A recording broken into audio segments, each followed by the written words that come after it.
Jill Wright, and I'm a facilitator with Our Community Listens in Charleston, South Carolina. Have you ever looked at your partner and thought, why in the world is he doing that? Is he trying to get on my last nerve? If I'm honest, I sometimes assume that my husband's behavior is his passive aggressive way of telling me that I'm not doing something right. And doing things right is really important to me.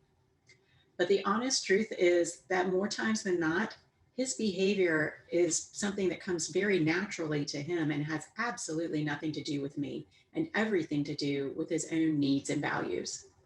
So, what would happen if we were better able to understand our behaviors and our partner's behaviors? Might we grow to appreciate those behaviors, especially those that are different from ours, rather than be frustrated by them? Today, we're going to talk about behavior. I'm going to start by defining what I mean by behavior. We'll talk about what drives behavior, and finally, thinking about why it matters to consider behavior. So, beginning with what do I mean by behavior, if you've taken one of our classes through Our Community Listens, you know that we define behavior as something observable. It can be seen, heard, or felt.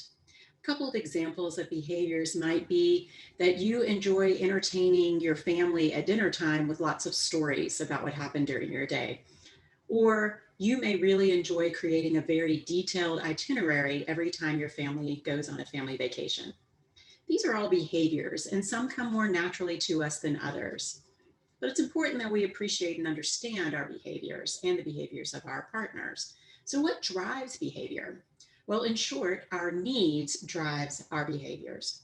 And what does that mean?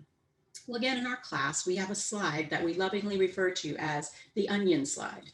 And this slide dissects the layers that lead up to our eventual behavior. And it starts at the core of the onion with our needs and values. And our needs and values are our deeply held beliefs, our ideals, our principles. Our needs and values inform our attitudes. And our attitudes are the way we think about things in the world. It's our opinions and the way we judge the world. Our attitudes shape our behavioral tendencies. And our tendencies are exactly that. They're the way that we naturally tend to behave when or respond to situations or to others in the world. And we can't actually observe a tendency. This is actually a tendency. We observe the behavior.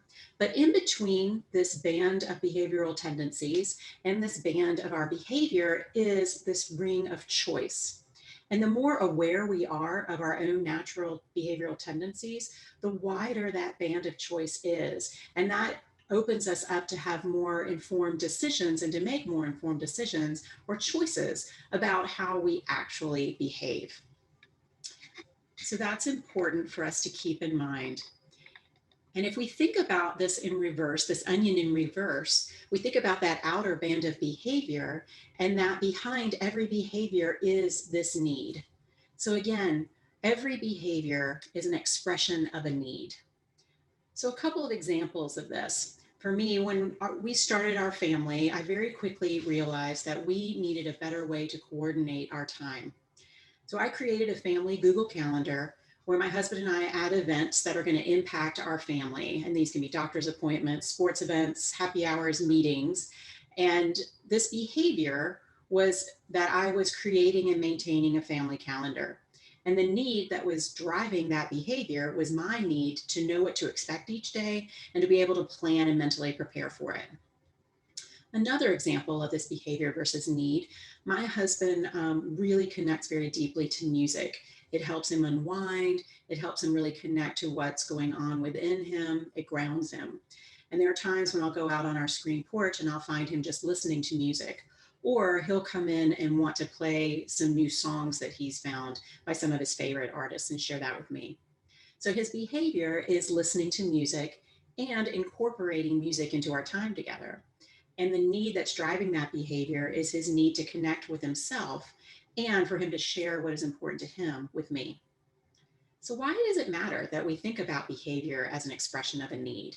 Well, if we believe that behind every behavior is a need, and we pause to consider the needs that are driving the behavior, whether that's the needs that's driving our own behavior or considering the needs that's driving our partner's behavior, Again, it expands that band of choice and allows us to choose our behavior more intentionally and respond rather than react to everything. So, an example of how I used this to think about my own behavior and what was driving it. I enjoy baking. When my boys have birthdays, I take a lot of pride in baking a cake from scratch and making it somewhat elaborate to match whatever the theme we have for that year. My son in January, I just made a Mandalorian themed cake. Oftentimes, honestly, I'm still working on the cake the day of the party. And so when my husband or my kids come in and to the kitchen and want to get something to eat or want to just reassure me and tell me that I don't need to be doing everything that I'm doing, I get really irritated. I snap at them and I rush them out of the kitchen as quickly as I can. Over the years, I eventually paused and considered my behavior, which was to become very impatient and critical of anyone who was around me while I was trying to finalize the cake and the party. And when I thought about the need that was driving that behavior, it was that I needed to have uninterrupted alone time to be able to work on the cake and get it just right without having to answer questions and deal with everyone else.